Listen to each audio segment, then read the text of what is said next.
said that I wanted to explain why I left when I had the time to do so properly. Now I have loads of time, so I'm sat here with this letter and the radio on, and I'm going to try to explain.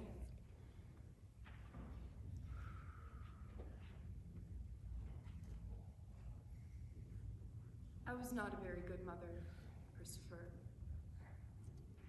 Maybe if things were different, maybe if you were different, I might have been better at it, but well, that's just not how things turned out.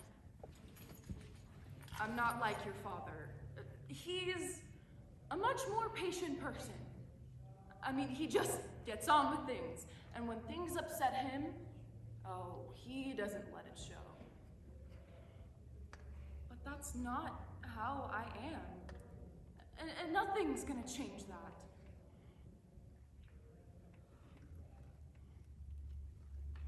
Do you remember when we went shopping in town one time together, and we went into Bentel's to get a Christmas present for Grandma? And it was really crowded, and you were frightened because of all the people in the shop. And you crouched down and put your hands over your ears, and you were in the way of everyone. So I got cross because I don't like shopping at Christmas either. And I told you to behave. And I tried to pick you up and move you, but you shouted and you knocked those mixers off the shelf. And everyone turned around to see what was going on, and there were boxes and bits of string and bits of broken bowl on the floor.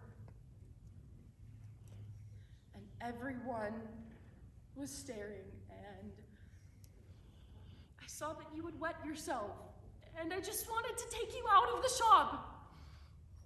But you wouldn't let me touch you, so you just had to wait until you stopped screaming. And then I had to walk you home, which took hours because I knew you wouldn't get on the train again. I remember that night, I just cried. And cried and cried. And your father, well, he was really nice about it at first. He made you supper and put you to bed.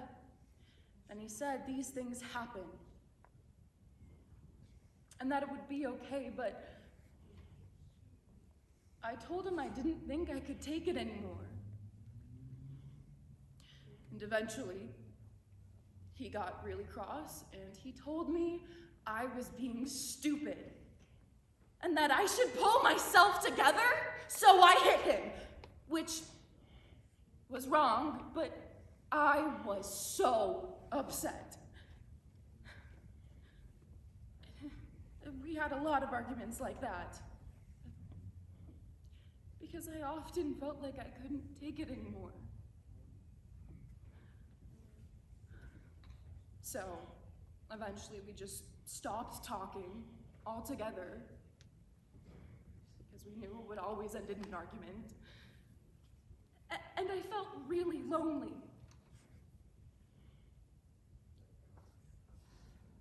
And that's when I started spending lots of time with Roger. And I know you might not even understand any of this, but I wanted to explain so that you knew.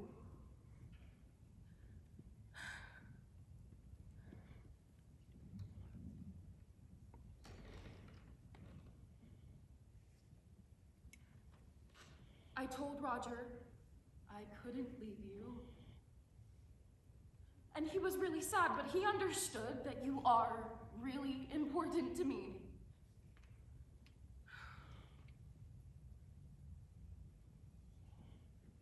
I used to have dreams that everything would just get better. Do you remember how you always said you wanted to be an astronaut? Well, I had dreams that you were an astronaut, and you were on television. And I looked and I said, that's my son.